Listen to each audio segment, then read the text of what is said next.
Is your daily life affected by a larger economic crisis? Are you unable to access your basic needs and feel as though your wants and needs may not be met tomorrow? What causes financial instability and what are ways to fight against it? Is it even possible to overcome? Or has the scale of the situation become too grand to process? Can individuals actually do anything about the broken systems they held captive in? Africa is facing a severe economic crisis. Experts and analysts warn this could lead to more wars and political upheavals.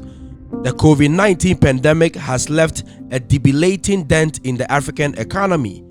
The impact on health isn't the only contributing factor to this crisis, though climate change and drastic drought wreak havoc on Africa. And of course, the war in Ukraine has only added to the problems facing Africa's current unstable infrastructure. Sub-Saharan Africa is one of the world's slowest growing region. It is the least industrialized region in the world due to multiple issues including governance and infrastructure.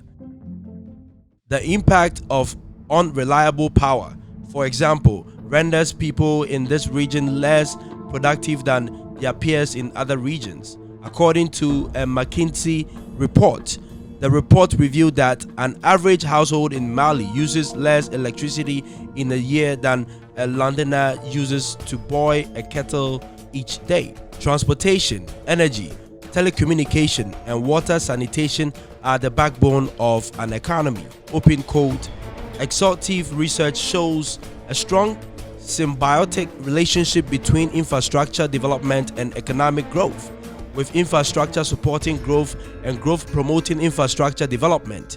The socio-economic transformational power of infrastructure and the promise of attractive risk-adjusted return make infrastructure a strong tool for promoting economic development in sub-Saharan Africa. What are some of the root issues leading to the turmoil many Africans are now living with? Let's highlight 3 areas in which the economic crisis is having a severe and dangerous impact: the food crisis, health and well-being, and global war. Let's start with the food crisis. Nearly 346 million people, approximately a quarter of the population, are affected by food insecurity in Africa. This would be the worst food crisis since 2017. There are 3 major contributing factors to this crisis: conflict and climate change, rising food and fuel prices, the war in Ukraine. According to the New York Times article, A Year of Conflict in Ethiopia, Africa's second most populous country and a linchpin of regional security, has left thousands dead, forced more than 2 million people from their homes, and pushed parts of the country into famine-like conditions. The ongoing war in the Tigray region has had a massive impact on the Horn of Africa as deadly airstrikes and heavy military activity affect daily life for those living in the region. The climate has also created devastating damage in certain parts of Africa. Somalia, for instance, is suffering from a terrible drought and is experiencing its worst drought in 4 decades.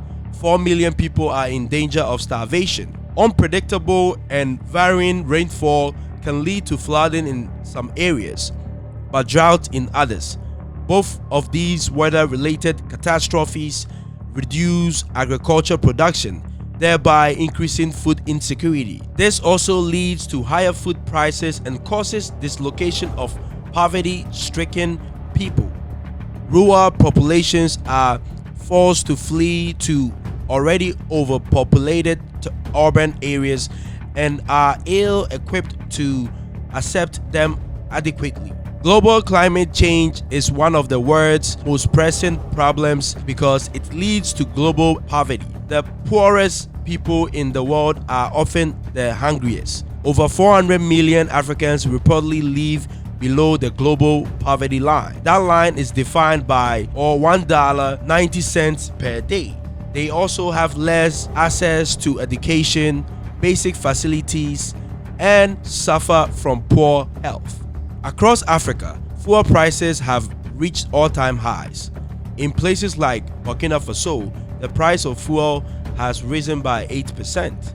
In 2021, fuel prices had risen by 40.5% compared to 2020, according to South Africa's National Statistics Institute. Rising fuel prices are hitting Africans hard at a time when the prices of basic foods have also risen dramatically. African countries are suffering high fuel prices and as a result are experiencing shortage. This is a recurring problem for Nigeria, Africa's biggest exporter of crude oil. Despite its massive oil sector, Nigeria imports almost all of its petroleum products, partly because none of the company's 4 refineries work. Combined, these refineries would have a capacity of 445,000 barrels a day.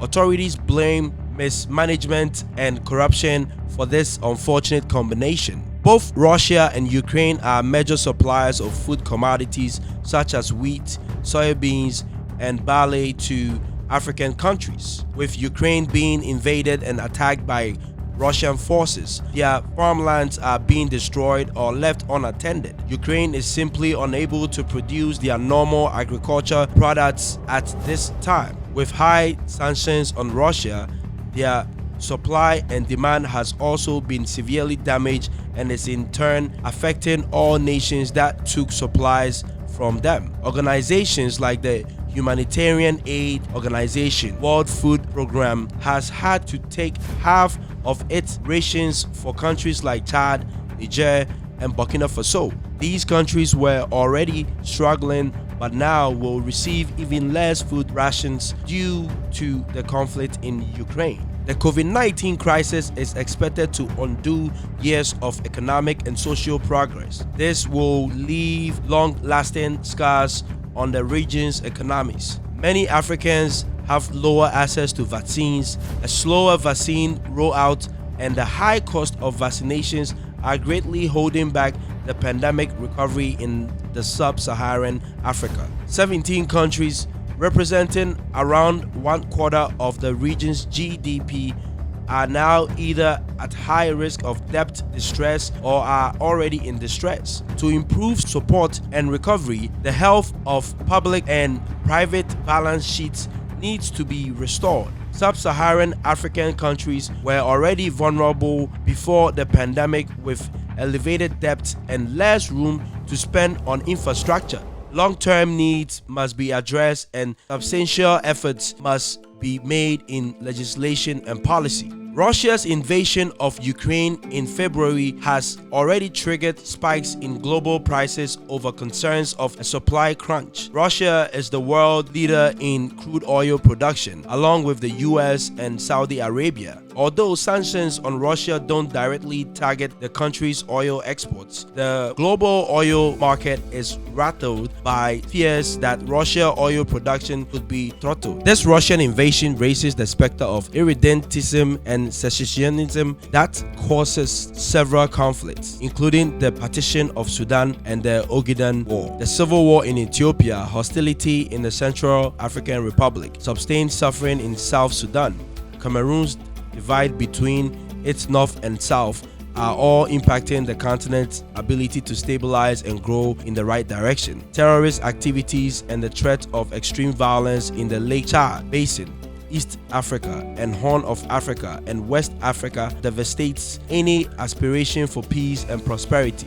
These constant threats make sustaining and stabilize economic nearly impossible. The pre-crisis divergence between resource-intensive and non-resource-intensive countries in sub-Saharan Africa will continue. Bold and transformative reforms are required for unleashing the potential African countries have for financial security. Aid is completely uncertain, even with aid budgets not being cut.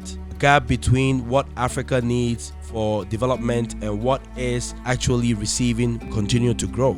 Thanks for watching Echoes of the Motherland. Please subscribe and share for the next episode. Thank you.